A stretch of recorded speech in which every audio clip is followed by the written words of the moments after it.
तो आज जो टॉपिक डील कर रहे हैं वो है हमारे पास में पहला, दैट इज इम्यूनोलॉजी। ठीक है जी। तो बॉडी के डिफेंसिव सिस्टम के बारे में हम पढ़ने वाले हैं, जिसको बेसिकली सबसे ज़्यादा इम्पॉर्टेंट इसलिए बताया गया क्योंकि हमने पिछले लेक्चर में एक चीज़ डिस्कस की थी कि हर एक डिजीज़ को कॉज करने वाले हमारे पास में पैथोजेंस होते हैं। तो वो एक इम्पॉर्टेंट पैरामीटर है कि पैथोजेंस होते हैं। ठीक है।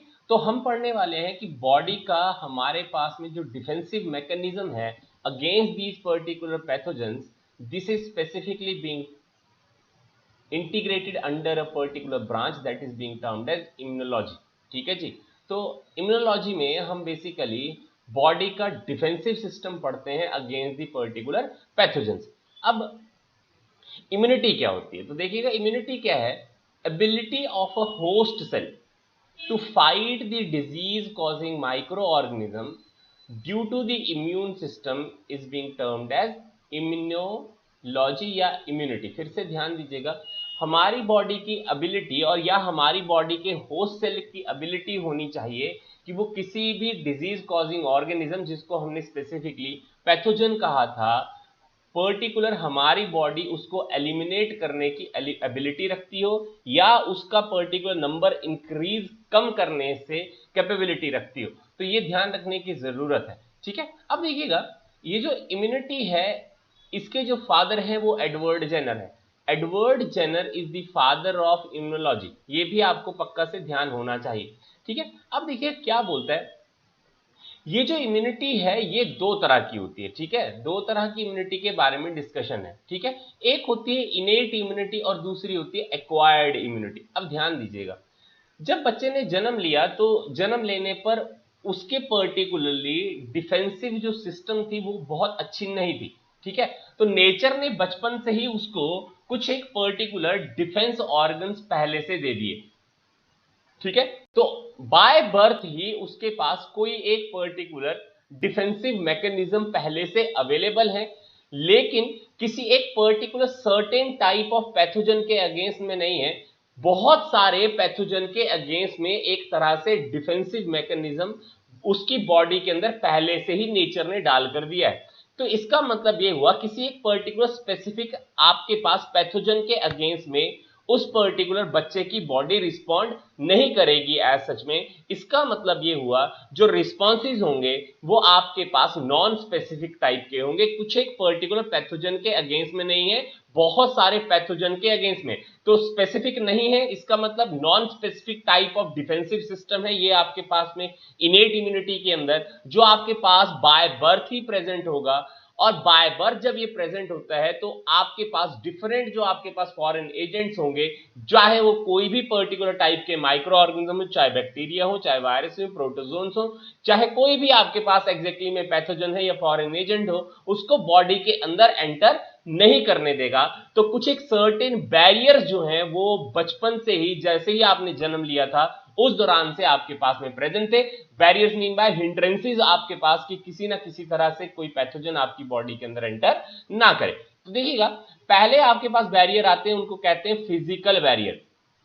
तो फिजिकल बैरियर में आपके पास बहुत कॉमन आती है, that is skin and the mucus membrane. तो skin and mucus membrane particularly physical barrier को आपके पास बना कर देती है।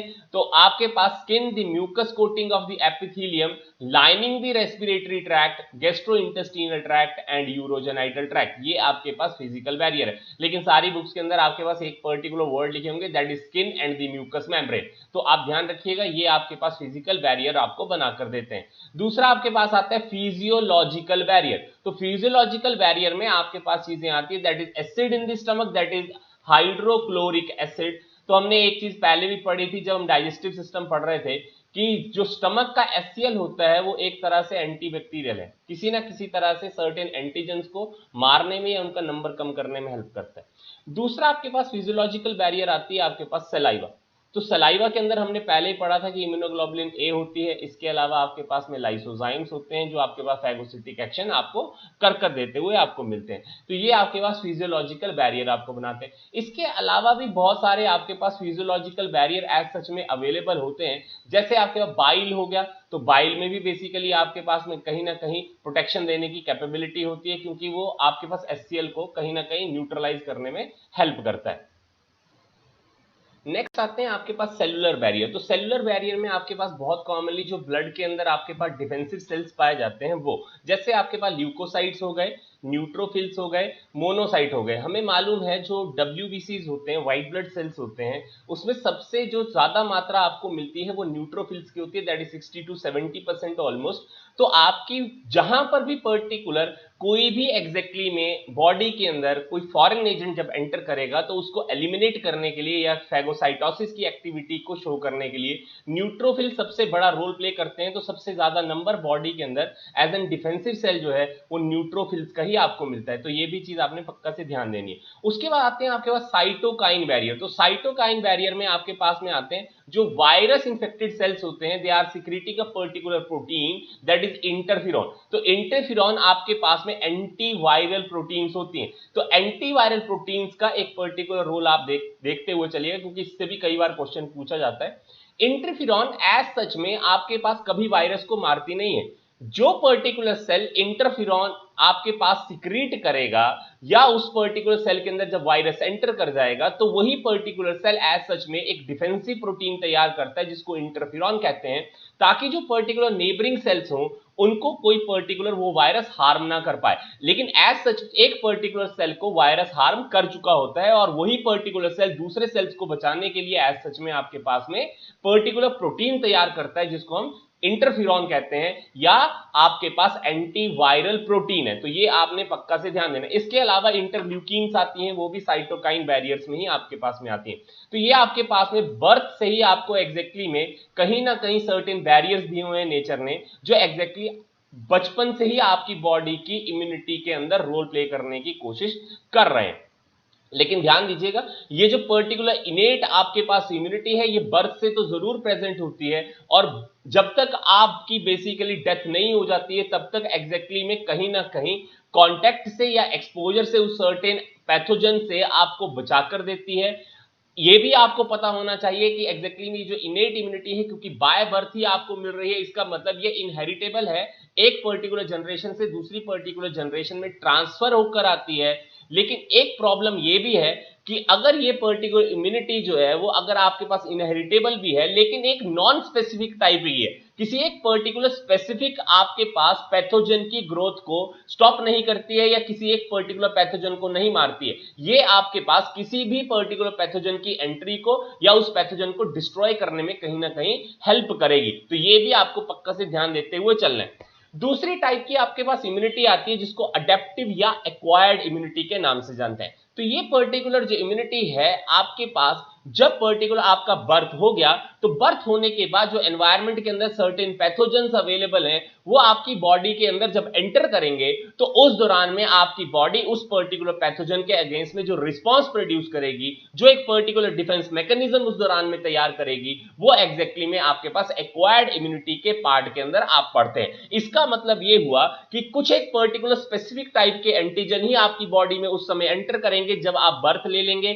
तो बर्थ लेने के बाद में कुछ एक पर्टिकुलर स्पेसिफिक टाइप की पैथोजन के अगेंस्ट में जब आपकी बॉडी रिस्पांस कर रही है, इसका मतलब एक स्पेसिफिक रिस्पांस आ रहा है, और वो स्पेसिफिक रिस्पांस आपके पास में तभी आएगा जब एग्जैक्टली में एक्वायर्ड इम्यूनिटी आपकी बॉडी के अंदर रोल प्ले कर देगी। अब देखिए क्या लिखता है, जो इनेट इम्यूनिटी होती है, इनेट इम्यूनिटी में एग्जैक्टली में बॉडी को ये याद रखने की कभी जरूरत नहीं होती है कि कुछ एक पर्टिकुलर स्पेसिफिक टाइप का एंटीजन आपकी बॉडी में आया था। क्यों? क्योंकि मैंने पहले ही कह दिया कि एक नॉन स्पेसिफिक टाइप की आपके पास इनेट इम्यूनिटी होती है, लेकिन एक्वायर्ड इम्यूनिटी में एग्जैक्टली में जो एक पर्टिकुलर स्पेसिफिक टाइप का एंटीजन जो एग्जैक्टली में डिजीज कॉजिंग है, अगर वो बॉडी में एंटर कर रहा है तो आपकी बॉडी को एक याददाश्त रखने की जरूरत पड़ जाती है कि वो पर्टिकुलर एंटीजन आपकी बॉडी में एंटर किया था और मुझे किस हिसाब से उसके साथ में पर्टिकुलर बिहेव करना है और आपको बचाना है। तो ध्यान दीजिएगा, अब क्या लिखता है, जब हमारी बॉडी के अंदर फर्स्ट टाइम एक पर्टिकुलर टाइप का एंटीजन जो है वो आपके पास में एंटर करता है तो हमारी बॉडी उस समय एक पर्टिकुलर टाइप का रिस्पॉन्स प्रोड्यूस करती है जिसको प्राइमरी रिस्पॉन्स कहते हैं, और वो लो इंटेंसिटी लेवल का होता है। लो इंटेंसिटी का मतलब अभी बॉडी को उस पर्टिकुलर पैथोजन की मॉर्फोलॉजी, एनाटॉमी, वो किस तरह से मैकेनिज्म ऑफ एक्शन करता है उसके बारे में पता नहीं होता है, तो बॉडी कहीं ना कहीं शुरुआत में उस पैथोजन के अगेंस्ट में उतना एग्रेसिवली रिस्पॉन्ड नहीं करती है। लेकिन अगर वही पर्टिकुलर स्पेसिफिक टाइप का एजेंट आपकी बॉडी के अंदर दोबारा वापस से एंटर करने की कोशिश करेगा तो हमारी बॉडी ने उस पर्टिकुलर पैथोजन के अगेंस्ट में एक स्पेसिफिक टाइप की मेमोरी बनाकर रखी होती है, ताकि अगर ये पर्टिकुलर आपके पास एंटीजन वापस से एंटर करेगा तो हमारी बॉडी एक हाइपर एक्सैजरेटेड रिस्पॉन्स या हाईली इंटेंसिफाइड रिस्पॉन्स प्रोड्यूस करेगी, ताकि वो पर्टिकुलर आपके पास पैथोजन या एंटीजन जो होते हैं वो कहीं ना कहीं आपकी बॉडी को उतने लेवल का हार्म ना कर पाए जो प्रीवियस एनकाउंटर में वो कर पाए थे। तो आपके पास प्राइमरी रिस्पॉन्स के बाद में अगर सेम पर्टिकुलर आपके पास पैथोजन वापस से एंटर कर कर आपकी बॉडी के अंदर कोई ना कोई हार्म प्रोड्यूस करता है और हमारी बॉडी उस पर्टिकुलर एंटीजन के अगेंस्ट में एक हाईली इंटेंसिफाइड रिस्पॉन्स प्रोड्यूस करती है, तो उसको सेकेंडरी रिस्पॉन्स कहते हैं या एनामेनेस्टिक रिस्पॉन्स कहते हैं। ये आपने पक्का से याद रखना है। तो सेकेंडरी रिस्पॉन्स क्यों आएगा? क्योंकि उस पर्टिकुलर स्पेसिफिक पैथोजन की आपके पास में मेमोरी जो है वो बॉडी के अंदर फ्रेम हो जाएगी। कौन से सेल ऐसा करते हैं वो अभी अभी हम देखने की कोशिश करेंगे। अब देखिएगा, ये जो एक्वायर्ड टाइप की इम्यूनिटी है ये दो तरह की बताई जाती है। कितनी तरह की बताते हैं? एक्वायर्ड इम्यूनिटी को दो तरह का बताया जाता है। एक को बोलते हैं एक्टिव इम्यूनिटी और दूसरी को कहते हैं पैसिव इम्यूनिटी। देखिए बहुत आसान है समझना इसको। देखिए क्या होता है, एक्टिव इम्यूनिटी का मतलब होता है आपकी बॉडी का डिफेंसिव सिस्टम पूरी तरह से एक्टिव है। मीन बाय हमारी बॉडी के पर्टिकुलर स्पेसिफिक सेल्स हमारी बॉडी में उस पैथोजन के अगेंस्ट में कहीं ना कहीं कुछ एक पर्टिकुलर टाइप की आपके पास में प्रोटीन की सिंथेसिस कर रहे होते हैं जो उस पर्टिकुलर पैथोजन को कहीं ना कहीं मार सके या उस पर्टिकुलर पैथोजन की ग्रोथ को स्टॉप कर सके। अब देखिएगा यहां पर हम दो वर्ड्स के बारे में पढ़ने वाले हैं, एक पढ़ते हैं एंटीजन और दूसरा पढ़ते हैं एंटीबॉडी। अब देखिएगा, जो पर्टिकुलर फॉरेन एजेंट आपकी बॉडी के अंदर एंटर किया, चाहे वो पैथोजन हो या पैथोजन का mean by certain micro organism, चाहे वो बैक्टीरिया हो, वायरस हो, प्रोटोजोन हो, हेलमिंथ हो, कोई भी हो, अगर वो हमारी बॉडी के अंदर एंटर कर रहे हैं और हमारी बॉडी उसके अगेंस्ट में एक पर्टिकुलर रिस्पॉन्स प्रोड्यूस करती है तो उसको हम एंटीजन कहते हैं। तो ध्यान दीजिएगा, एंटीजन क्या हुए? certain foreign molecule which are entering into the body and producing the particular response by the body against these particular antigen। तो ध्यान दीजिएगा, एंटीजन आपके पास प्रोटीनियस बेसिकली मॉलिक्यूल्स होते हैं। ये जरूरी नहीं है कि वो पूरी तरह से प्रोटीनियस हो, लेकिन 90% ऑफ द टाइम जो है वो प्रोटीनियस होंगे। हो सकता है ये कार्बोहाइड्रेट भी हो सकता है ये आपके पास लिपिड्स भी हो सकता है ये न्यूक्लिक एसिड भी हो। तो ध्यान दीजिएगा, आपके कोई भी फॉरेन मॉलिक्यूल जब एंटर करेगा बॉडी में तो रिस्पांस जो है वो उस हिसाब से प्रोड्यूस होगी कि वो मॉलिक्यूल जो है वो प्रोटीनियस नेचर का है, कार्बोहाइड्रेट नेचर का है, कि वो लिपिड नेचर का है या न्यूक्लिक एसिड टाइप के नेचर का है। तो प्रोटीन अगर आपके पास में कोई फॉरेन मॉलिक्यूल में अगर ज्यादा मात्रा में मिल रही है सरफेस के ऊपर, तो बॉडी उसके अगेंस्ट में ज्यादा रिस्पांस प्रोड्यूस करती है, क्योंकि जो प्रोटीन्स होती हैं वो मोस्ट एंटीजेनिक कंपाउंड्स होती है। प्रोटीन सबसे ज्यादा होती है, उसके बाद में आपके पास कार्बोहाइड्रेट्स होते हैं, उसके बाद आपके पास न्यूक्लिक एसिड्स होते हैं और लीस्ट आपके पास एंटीजेनिक जो कंपाउंड्स होते हैं वो आपके पास लिपिड्स होते हैं। तो सबसे पहले प्रोटीन सबसे ज्यादा एंटीजेनिसिटी शो करेंगे, उसके बाद आपके कार्बोहाइड्रेट, फिर न्यूक्लिक एसिड और लीस्ट टाइप के आपके पास एंटीजेनिक कंपाउंड जो है वो आपका लिपिड है। तो ध्यान दीजिएगा, आपने एक चीज भी पढ़ी होगी कि most common type of allergy जिस पर्टिकुलर मॉलिक्यूल से हो रही होती है वो पॉलन ग्रेन्स होते हैं। तो पॉलन ग्रेन किससे बने होते हैं? मोस्ट कॉमनली वो आपके पास प्रोटीनियस मॉलिक्यूल है। इसलिए सबसे ज्यादा जो एलर्जिक रिस्पॉन्सेज बॉडी में प्रोड्यूस होते हैं वो आपके पास होते ही क्यों है? क्योंकि प्रोटीन बॉडी के अंदर जो है वो एज एन सबसे ज्यादा बड़ा एंटीजेनिक सब्सटेंस है जो एंटर करता है और बॉडी को उसके अगेंस्ट में जिस पर्टिकुलर मॉलिक्यूल की सिंथेसिस करने पड़ती है ताकि डिफेंसिव मैकेनिज्म चलता रहे, उसको हम एंटीबॉडी कहते हैं। अब मैं हमेशा ये कहता हूं कि लोहा ही लोहे को काटता है। इसका मतलब अगर प्रोटीन जो है वो आपके पास में एंटीजन के सरफेस के ऊपर पड़ी हुई है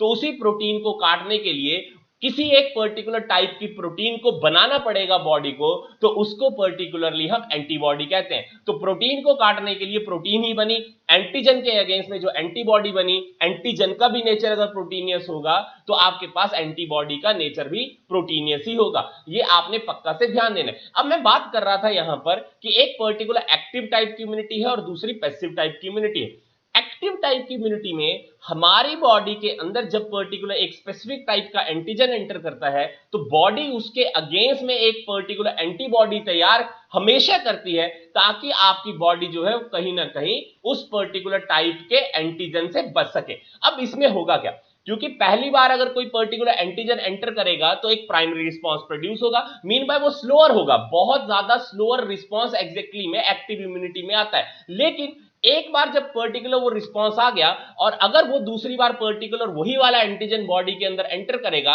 तो बॉडी उसके अगेंस्ट में एक particular hyper intensified response produce करेगी, और वो पर्टिकुलर जो रिस्पांस होगा वो लॉन्गर लास्टिंग होती है और किसी भी पर्टिकुलर को कोई बॉडी को हार्म नहीं होता है, क्योंकि हमारी बॉडी ही पर्टिकुलर टाइप के एंटीबॉडीज को फॉर्म कर रही है एक पर्टिकुलर टाइप के एंटीजन के अगेंस्ट में। ये आपने पक्का से ध्यान देना है। अब देखिएगा दूसरा पार्ट क्या बोलते हैं।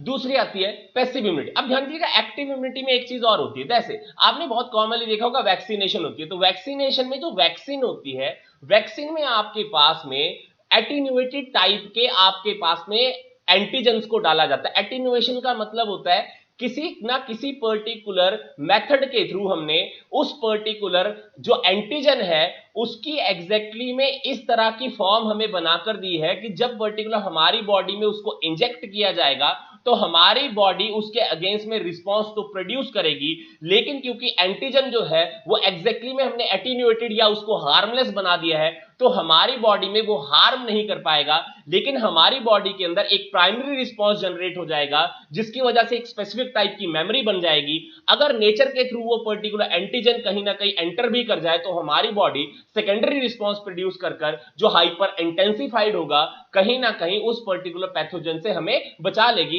जैसा हम आज की डेट में कोरोना वायरस को की वैक्सीन को बनाने की कोशिश में लगे हुए हैं, ताकि पर्टिकुलर कहीं ना कहीं हमारी बॉडी सेकेंडरी टाइप का रिस्पांस प्रोड्यूस करे और हमारी बॉडी को बचाया जा सके अगर वैक्सीन एक बार बन जाएगी तो ये भी आपने पक्का से ध्यान देना है कि स्लोअर टाइप का रिस्पांस होता है, लॉन्ग लास्टिंग जरूर है और हार्मलेस होता है आपके पास एक्टिव इम्यूनिटी के अंदर जो रिस्पांस आता है। दूसरा टाइप का आपके पास इम्यूनिटी आती है जिसको पैसिव इम्यूनिटी कहते हैं। अब देखिएगा पैसिव का मतलब यह हुआ हमारी बॉडी एज सच में किसी एक पर्टिकुलर एंटीजन की एंट्री के ऊपर आपके पास एंटीबॉडी फॉर्म करने की टेंडेंसी उतनी बेटर नहीं रखती है। इसका मतलब ये हुआ हमारी बॉडी का जो डिफेंसिव सिस्टम होगा वो उतना अच्छा से वर्क नहीं करेगा। इसका मतलब हमारी बॉडी के जो ओन सेल हैं वो कहीं ना कहीं एंटीबॉडी को फॉर्म करने की कैपेबल नहीं है, या अगर वो कैपेबल भी है तो उतनी क्वांटिटी में कभी भी वो आपके पास में उतनी एग्जैक्टली में एंटीबॉडी नहीं बनाकर दे सकते हैं कि एंटीजन को कहीं ना कहीं वो खत्म कर सके। जैसे मैं बहुत कॉमन इसके अंदर ये भी चीज बताता हूं, जैसे मान लीजिए स्नेक बाइट हो गई। अब आप ये पर्टिकुलर वेट करें कि स्नेक जो आपके पास में पॉइजन है जो एंटर कर चुका है वो अगर आपकी बॉडी के अंदर हमारी बॉडी के थ्रू ही उसको डिटॉक्सिफाई किया जाए और एंटीबॉडीज प्रोड्यूस कर उस पर्टिकुलर एंटीजन को डिस्ट्रॉय किया जाए तो ऐसा नहीं होगा, क्योंकि जो क्वांटिटी एग्जैक्टली में एंटीजन की इंसर्ट की जा रही है in the form of a particular that is the poison जो है वो इतनी ज्यादा है कि हमारे पर्टिकुलर इम्यून रिस्पांस जो पहली बार आता है वो प्राइमरी होता है और primary response slower intensified response होता है। तो लेकिन क्योंकि एंटीजन की क्वांटिटी बहुत ज्यादा है तो हमारी बॉडी उस समय उतने नंबर ऑफ एंटीबॉडीज तैयार नहीं कर सकती है कि एग्जैक्टली में उस पॉइजन से बचा जा सके। इसका मतलब ये हुआ बाहर से रेडीमेड जो एंटीबॉडीज होंगी उस दौरान में आपको इंजेक्ट करने पड़ेंगी अगर उस एंटीजन से आपको बचना है। अदरवाइज ये पर्टिकुलरली आपके पास 100% है कि उस पर्टिकुलर ऑर्गेनिज्म की डेथ हो जाएगी अगर उस एंटीजन के रिस्पांस का एंटीजन के पर्टिकुलर एंट्री पर हम अपनी बॉडी से रिस्पांस का वेट करते रहे। तो आपके पास जो पैसिव इम्यूनिटी होती है वहां पर रेडीमेड एंटीबॉडीज को बाहर से इंजेक्ट किया जाता है, बॉडी का जो ओन डिफेंसिव सिस्टम है वो उतना बेटर नहीं होता है कि वो एंटीबॉडीज की फॉर्मेशन कर सके। अब यहां से क्या भी चीज पता लगती है, यहां से ये भी पता लगता है क्योंकि हमें पर्टिकुलरली एंटीबॉडीज की जरूरत बाहर से बहुत ज्यादा क्वांटिटी के अंदर थी, और जब भी वो आपकी बॉडी के अंदर इंसर्ट की जाएंगी तो इमीडिएट रिस्पॉन्स आएगा। मीन बाय एंटीजन के अगेंस्ट में सडनली एंटीबॉडीज आपने बाहर से इंजेक्ट की हैं, रेडीमेड एंटीबॉडीज हैं, तो हमारी बॉडी बहुत तेजी से रिस्पॉन्स प्रोड्यूस करेगी, लेकिन रिस्पॉन्स तो बहुत तेजी से प्रोड्यूस करेगी लेकिन लॉन्गर लास्टिंग नहीं होगा क्योंकि मेमोरी तो फ्रेम हो ही नहीं पाएगी। इसका मतलब ये हुआ कि आपकी पैसिव इम्यूनिटी देखने में तो बहुत बेटर है लेकिन बहुत अच्छी नहीं है। क्यों अच्छी नहीं है, उसका एक और कारण है, क्योंकि पैसिव इम्यूनिटी के अंदर आप रेडीमेड एंटीबॉडीज को बॉडी के अंदर इंसर्ट कर रहे हैं, और एंटीबॉडीज भी प्रोटीनियस मॉलिक्यूल होते हैं।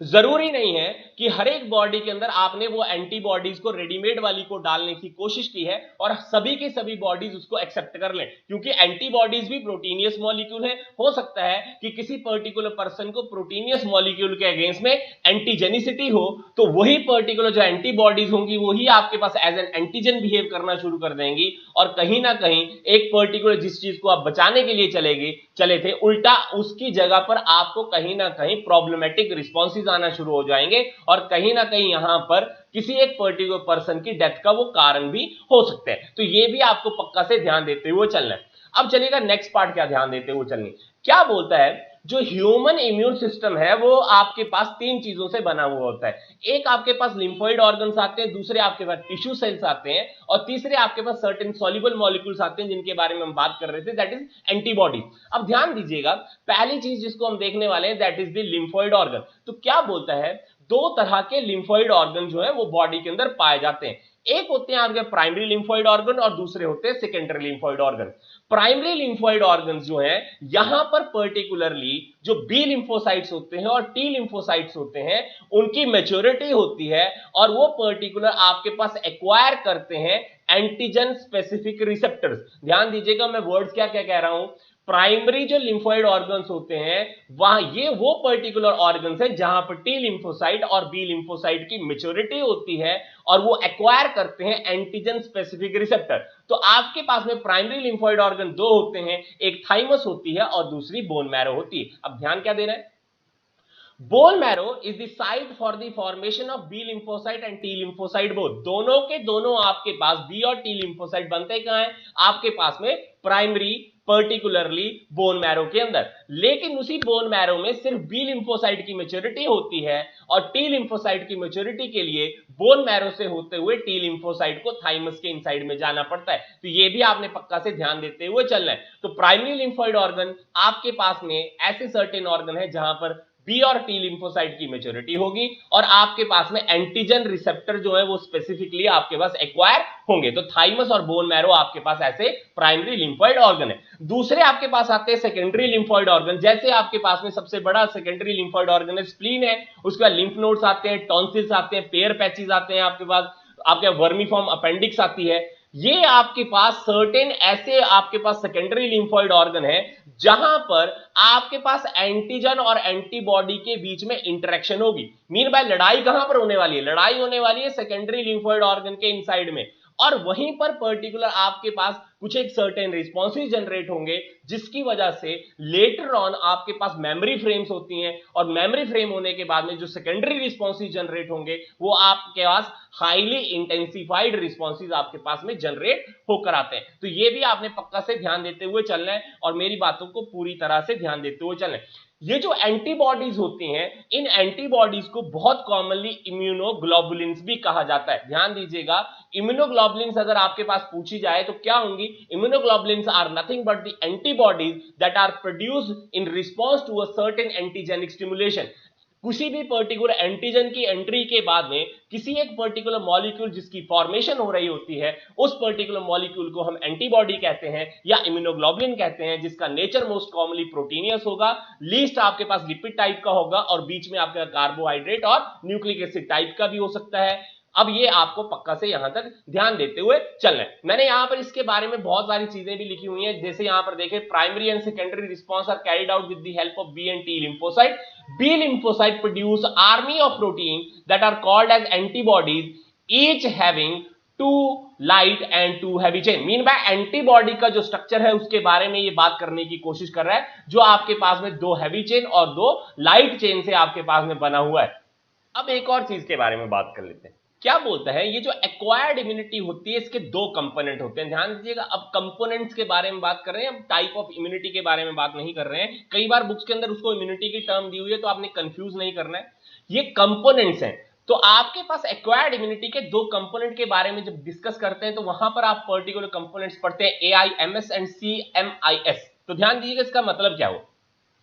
AMIS है आपके पास में antibody mediated immune response, antibody mediated immune response that is also being termed as a particular humoral immunity. तो ध्यान दीजिएगा, ह्यूमोरल इम्यूनिटी के लिए हम एग्जैक्ट जो वर्ड यूज किया करते हैं वो है आपके पास एंटीबॉडी मीडिएटेड इम्यून रिस्पॉन्स। अब एंटीबॉडी मीडिएटेड रिस्पॉन्स इसलिए आता है क्योंकि आपके पास एग्जैक्टली में जो सेल वर्केबिलिटी में है वो है आपके पास में बी लिम्फोसाइट। तो B lymphocyte are the specific cell that are producing the antibody against the antigen, और वो पर्टिकुलर जो एंटीबॉडीज हैं वो आपके ब्लड और लिम्फ के अंदर आपके पास मूव करती हैं और किसी एक पर्टिकुलर ऑर्गन को आपके पास में एंटीजन से बचाने की कोशिश करते हैं, जिस पर्टिकुलर एंटीजन की एंट्री कुछ एक सर्टेन आपके पास ऑर्गन्स के अंदर हुई होती है, और वही पर्टिकुलर एंटीजन ब्लड या लिम्फ के थ्रू कहीं ना कहीं और पर्टिकुलर ऑर्गन की डैमेज करने की कोशिश करते हैं। तो उसी पर्टिकुलर ब्लड और आपके पास लिम्फ के अंदर बी लिम्फोसाइट आपके पास में एंटीबॉडीज की फॉर्मेशन कर देते हैं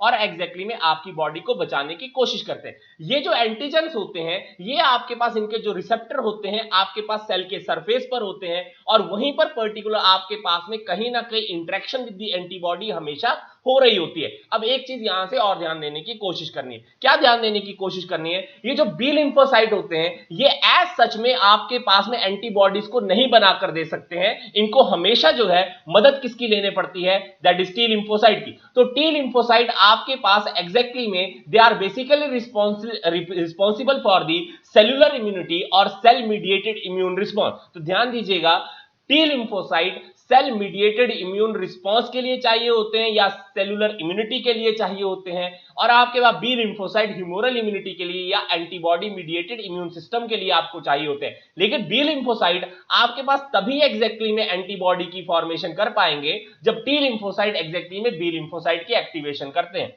ये जो टी लिम्फोसाइट होते हैं ये आपके पास में 4 तरह के होते हैं। एक आपके पास में साइटोटॉक्सिक आपके पास टी हेल्पर टी सेल्स होते हैं या उनको किलर टी सेल्स भी कहा जाता है। दूसरे आपके पास सप्रेसर टी सेल्स होते हैं। तीसरे हेल्पर टी सेल्स होते हैं और उसके बाद में मेमोरी टी सेल्स होते हैं। अब ध्यान दीजिएगा, सभी एक पर्टिकुलर टी सेल का एक स्पेसिफिक रोल होता है। क्या है, पहला दीजिएगा ध्यान, जो साइटोटॉक्सिक टी सेल या आपके किलर टी सेल जो कहा जाता है उनको क्या कहते हैं, ये है एंटीजन को डिस्ट्रॉय करने वाले सेल। कैसे डिस्ट्रॉय करते हैं, ये पर्टिकुलर आपके पास में साइटोटॉक्सिक टी सेल एक सर्टेन काइंड की प्रोटीन सिक्रीट करते हैं जिसको परफोरिन कहा जाता है, और ये क्या करते हैं, एंटीजन के सरफेस के ऊपर पोर्स क्रिएट कर देते हैं और उसके साइटोप्लाज्मिक कंटेंट को कम करने की कोशिश करते हैं और उस पर्टिकुलर सेल को बर्स्ट आउट करा देते हैं। तो एग्जैक्टली में साइटोटॉक्सिक टी सेल आपको उस तरह से हेल्प करते हैं। दूसरे आपके पास सप्रेसर टी सेल्स आते हैं। ये आपके पास में एक तरह का चेकिंग मैकेनिज्म है आपके पास में कि हमारी बॉडी के अपने सेल को हमारी बॉडी अपने आप ही कहीं ना कहीं डिस्ट्रॉय ना कर दे। इसका मतलब है ऑटो इम्यूनिटी, मीन बाय हमारी बॉडी का एक पर्टिकुलर एक सेल ऐसा जो हमारी बॉडी के ओन सेल को बचाने की कोशिश करेगा और सिर्फ उन्हीं को मारने की कोशिश करेगा जो एग्जैक्टली हमारी बॉडी में एज एन फॉरेन सेल की तरह एंटर किए, जिनको हम एंटीजन कहने की कोशिश करें।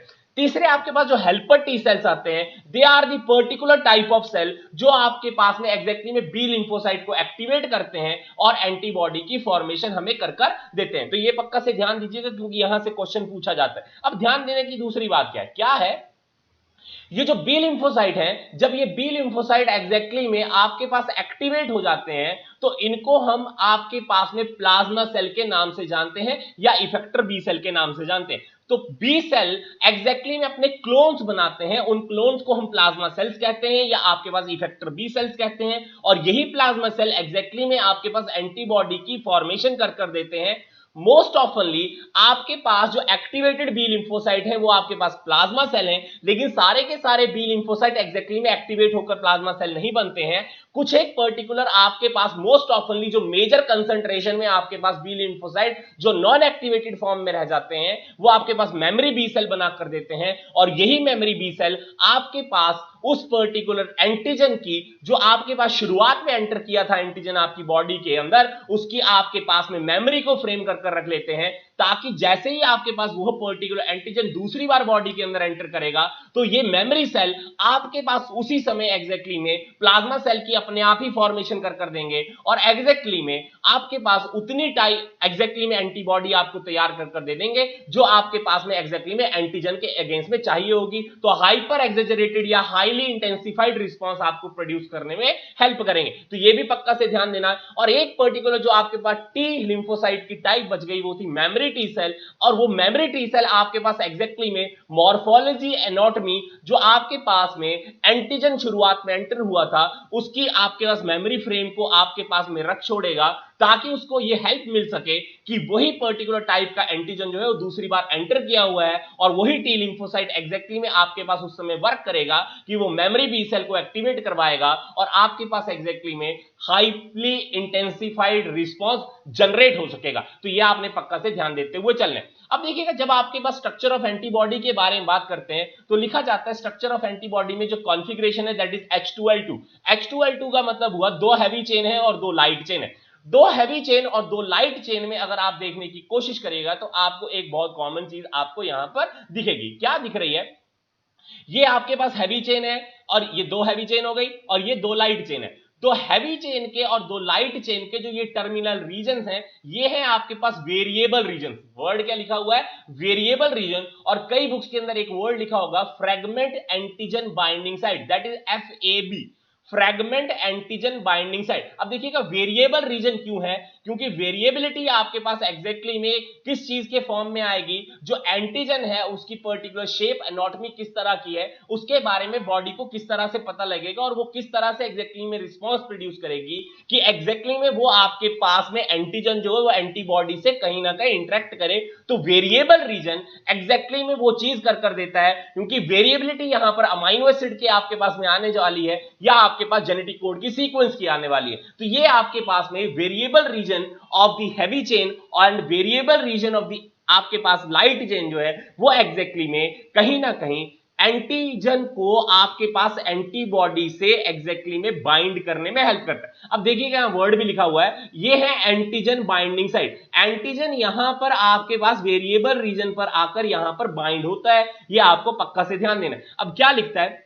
एंटीजन के सरफेस के ऊपर आपके पास एपिटोप होती है और आपके पास एंटीबॉडी के सरफेस के ऊपर आपके पास में पैराटोप होती है। Epitope is always interacting with the paratope in order to form a mechanism that is lock and की।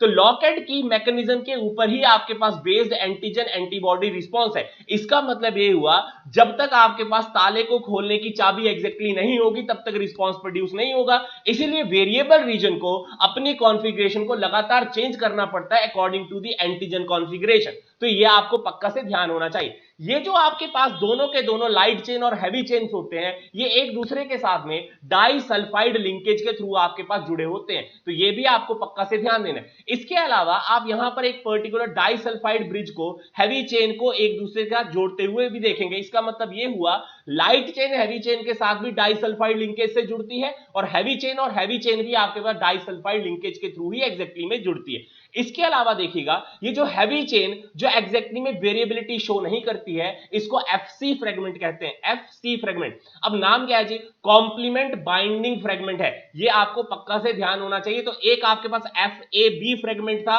और एक FC फ्रेगमेंट था, that is fragment antigen binding आपके पास साइड और दूसरी आपके पास फ्रेगमेंट कॉम्प्लीमेंट बाइंडिंग साइड। तो ये आपको पक्का से ध्यान होना चाहिए। मैंने कॉन्फ़िगरेशन बता दी है, H2L2 है, ये आपको पक्का से ध्यान होनी चाहिए। चलिएगा, अब आपके पास जो बी लिम्फोसाइट एग्जैक्टली में एंटीबॉडीज बनाते हैं वो 5 तरह की एंटीबॉडीज बनाते हैं, जिसको मैंने पहले कहा था इम्यूनोग्लोबुलिन के नाम से हम जानते हैं। तो आपके पास बहुत कॉमनली जो एग्जैक्टली में एंटीबॉडीज बनती हैं वो है आपके पास immunoglobulin A, M, E, G and D। कौन कौन सी? Immunoglobulin A, immunoglobulin M, immunoglobulin E and immunoglobulin G. अब ध्यान दीजिएगा, हमारी बॉडी में जो सबसे अबंडेंट मात्रा में एंटीबॉडी मिलेगी वो है आपके पास इम्यूनोग्लोबुलिन जी। सेकंड अबंडेंट जो एंटीबॉडी बॉडी के अंदर इनसाइड में फॉर्म होती है वो है आपके पास इम्यूनोग्लोबुलिन ए। तो ध्यान दीजिएगा, मैं आपको जो जो बातें बोलने वाला हूं, देखिएगा, जिस दौरान में पहली बार एग्जैक्टली में एंटीजन आपकी बॉडी के अंदर एंटर करता है और प्राइमरी रिस्पांस उस समय प्रोड्यूस हो रही होती है, तो उस समय जो आपके प्राइमरी रिस्पांस में जो आपके पास एंटीबॉडी तैयार होती है उसको इम्यूनोग्लोबुलिन एम कहते हैं। ये आपकी बॉडी की लार्जेस्ट एंटीबॉडी है, ध्यान दीजिएगा, और प्राइमरी रिस्पांस में आपके पास में जनरेट होती है। अब इसकी प्रॉब्लम ये है, इसकी जो शेल्फ लाइफ होती है वो बहुत कम होती है। इसका मतलब एंटीजन की आपके पास डिवाइडिंग प्रॉपर्टी को बहुत समय तक रोक नहीं सकती है। तो मैक्सिमम एफिशिएंसी जो आईजीएम देती है वो मैक्सिमली आपके 21 डेज से लेकर 25 डेज तक ही ये दे पाती है, क्योंकि इसकी शेल्फ लाइफ ही उतनी होती है, उसके बाद में ये डिस्ट्रॉय हो जाती है।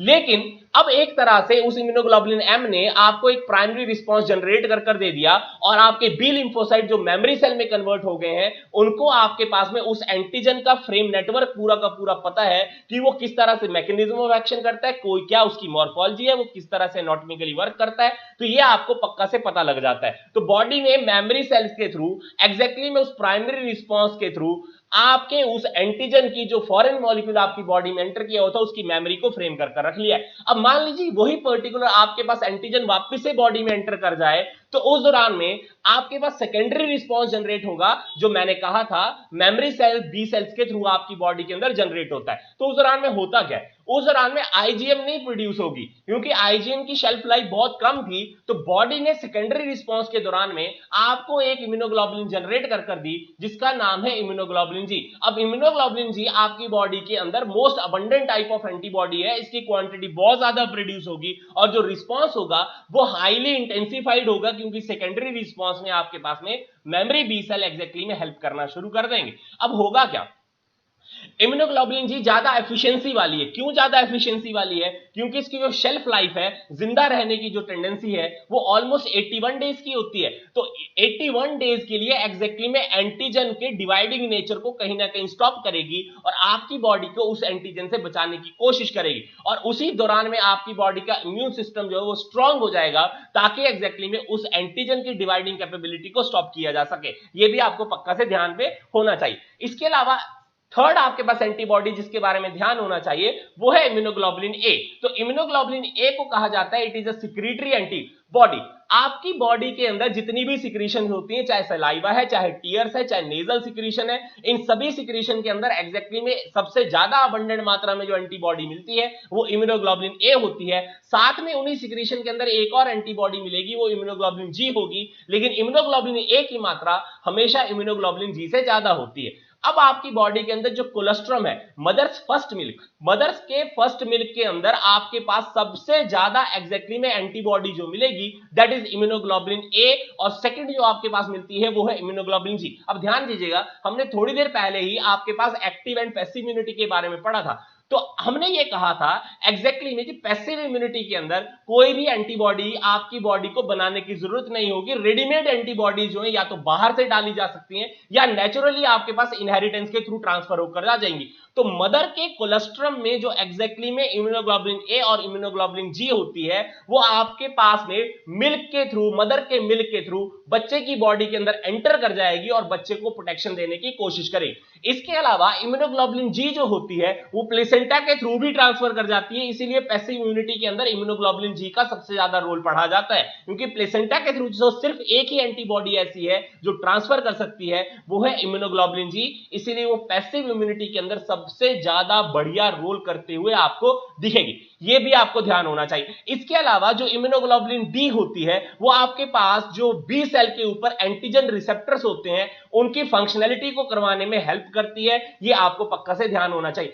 लास्ट आपके पास इम्यूनोग्लोबुलिन ए आती है, ये लीस्ट अबंडेंट टाइप की एंटीबॉडी है जो एग्जैक्टली में आपके पास में मास्ट सेल या बेसोफिल्स के साथ में आपकी बॉडी के उनके साथ में चिपकी हुई होती है और आपकी बॉडी को कहीं ना कहीं हाइपर सेंसिटिविटी रिएक्शन से बचाने में हेल्प करती है। हाइपर सेंसिटिविटी रिएक्शन जैसे बहुत कॉमनली एलर्जी हो जाती है, उस एलर्जी से आपको कहीं ना कहीं बचाने में जो एग्जैक्टली में एंटीबॉडी हेल्प करेगी वो आपके पास इम्यूनोग्लोबुलिन ए होती है। तो ये आपको पक्का से ध्यान होना चाहिए। एंटीबॉडी की शेप आपको पता लग गई है, वो वाई शेप की होती है।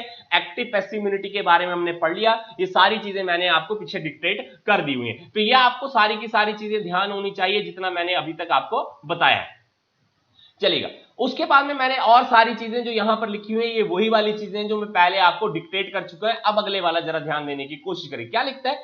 Human immune system can distinguish between the self and foreign molecules और फॉरेन बॉडीज। मैंने अभी कहा था ना आपको, सप्रेसर टी सेल जो है हमारी बॉडी के ओन सेल्स को कहीं ना कहीं एग्जैक्टली में एंटीबॉडी अटैक ना कर दें तो उससे बचाने की कोशिश करते हैं। लेकिन कई बार ऐसा है कि हमारी बॉडी जो है कहीं ना कहीं हमारे ही सेल्स को कहीं ना कहीं मारने की टेंडेंसी रखती है। ये इसके रीजंस अननोन है, हमें इसके बारे में पूरी तरह से पता नहीं है कि एग्जैक्टली में ऐसा क्यों होता है। तो इस पर्टिकुलर आपके पास रिस्पांस को ऑटो इम्यून रिस्पांस कहा जाता है, और इसकी वजह से जो सर्टेन डिजीजेस प्रोड्यूस होती हैं उनको ऑटो इम्यून डिजीजेस कहा जाता है, जिसमें से आपके पास रिमेटॉइड आर्थराइटिस बहुत कॉमनली एग्जैक्टली में ऑटो इम्यून डिजीज है। इसके अलावा भी बहुत कॉमनली आती है डायबिटीज मेलाइटिस, वो भी आपके पास एग्जैक्टली में ऑटो इम्यून डिजीज है। ये आपको कहीं ना कहीं ध्यान रखने की कोशिश करनी है। मैंने आपको जब जो बच्चे हमारे पास ड्रॉपर्स में पढ़े हैं, मैंने बहुत सारी डिजीज लिखाई हुई हैं जहां पर आपके ऑटो इम्यून रिस्पांस प्रोड्यूस होता है, तो उनको एक बार देख लीजिएगा। मिस्थेनिया ग्रेविस के बारे में भी हमने डिस्कशन किया था जब एंडोक्रीन सिस्टम को पढ़ा था। अगर भूल गए हो तो एक बार से पर्टिकुलरली एंडोक्रीन सिस्टम जो यूट्यूब के ऊपर वीडियो पढ़ा है उसको एक बार देख लीजिएगा, वहां पे आपको मिल जाएगा उसके बारे में। अब देखिएगा, नेक्स्ट आपके पास जिस हाइपर सेंसिटिविटी रिएक्शन के बारे में हम बात कर रहे थे, दैट इज एलर्जी। तो एलर्जी क्या होती है? एलर्जी है किसी एक पर्टिकुलर एंटीजन के अगेंस्ट में एक एक्सैजरेटेड रिस्पांस प्रोड्यूस होना जो एग्जैक्टली में नॉर्मल कंडीशन के अंदर नहीं होता था। अब इसका मतलब ये हुआ, हर एक बॉडी के अंदर मान लीजिए एक सर्टेन टाइप का एंटीजन जब एंटर करता है जो प्रोटीनियस टाइप का है, तो हम सबकी बॉडी उस पर्टिकुलर एंटीजन के अगेंस्ट में डिफरेंट बिहेव शो करती है। लेकिन कभी कभार अगर एक एंटीजन जो बॉडी के अंदर एंटर कर गया है उसके अगेंस्ट में हमारी बॉडी जो है वो जरूरत से ज्यादा इम्यून रिस्पांस प्रोड्यूस कर दे, मीन बाय जरूरत से ज्यादा आपके पास रिस्पांस प्रोड्यूस करना शुरू कर दे, तो उस पर्टिकुलर आप रिस्पांस को एलर्जी के नाम से जानते हैं। तो इसका मतलब ये हुआ, वो एग्जैजरेटेड जो रिस्पांस होगा कुछ एक पर्टिकुलर स्पेसिफिक टाइप के आपके पास एंटीजन से थ्रू ही प्रोड्यूस होने वाला है, और उन पर्टिकुलर सब्सटेंसेस का नाम हम एलर्जेंस लिखते हैं। तो एलर्जन जो होते हैं आपकी बॉडी के अंदर एक एग्जैजरेटेड रिस्पांस जो है इम्यून सिस्टम के थ्रू रिस्पांस प्रोड्यूस करने की कोशिश करते हैं। उस दौरान में उस एलर्जिक रिएक्शन से बचाने के लिए हमारी बॉडी को मदद लेने पड़ती है जिन सेल्स की, उनका नाम है मास्ट सेल, और जो आपके पास इम्यूनोग्लोबुलिन उस दौरान में सिक्रीट होती है वो है आपके पास इम्यूनोग्लोबुलिन ई। तो ये पक्का से आपको ध्यान देते हुए चलना है। इसके अलावा मैंने ये सारी की सारी चीजें जो नीचे हैं ये मैंने डिक्टेट करते हुए आपको बता दी थी कि आपके पास लिम्फोइड ऑर्गन्स होते हैं, इसके अलावा टिश्यू सेल्स होते हैं, और आपके पास सॉल्युबल मॉलिक्यूल जो आपके पास में एंटीबॉडीज होती हैं जो इम्यून सिस्टम हमारी बॉडी का बनाने में मदद करती है। चलिएगा जी, नेक्स्ट पार्ट देखते हैं। नेक्स्ट है आपके पास में लिम्फोइड टिश्यू के अंदर एक पर्टिकुलर स्पेसिफिक जो आपके पास लिम्फोइड टिश्यू जो आपके पास lining of the respiratory tract, digestive tract और यूरोजेनाइटल ट्रैक्ट में प्रेजेंट होती है, जिसको हम म्यूकोजल एसोसिएटेड लिम्फोइड टिश्यू कहते हैं। ध्यान दीजिएगा, इससे एक बार क्वेश्चन पूछा जा चुका है कि इसकी परसेंटेज एग्जैक्टली में ह्यूमन बॉडी के अंदर कितनी है। तो आपकी बॉडी में म्यूकोजल एसोसिएटेड जो लिम्फोइड टिश्यू है वो आपके पास 50% कॉन्स्टिट्यूट करती है बॉडी के लिम्फोइड टिश्यू का पार्ट।